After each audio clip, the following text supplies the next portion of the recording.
বন্ধুরা, হাই। এখন আমি আছি কুমিল্লা জেলার অন্তর্গত এলাহাবাদ ইউনিয়নের এলাহাবাদ পূর্বপাড়া গ্রামে। প্রচণ্ড বৃষ্টি হচ্ছে।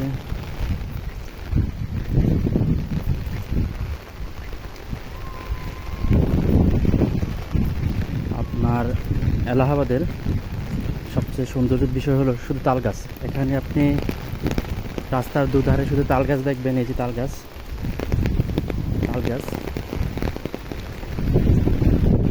তাল গাছ দেখা যায়। প্রাকৃতিক দৃশ্য অনেক সুন্দর। সামনে যে রাস্তাটা আছে, ঠিক দিকে রাস্তাটা চলে গেছে।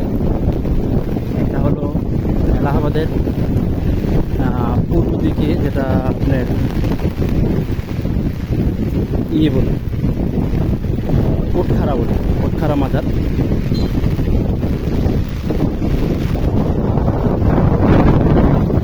প্রচণ্ড বৃষ্টি।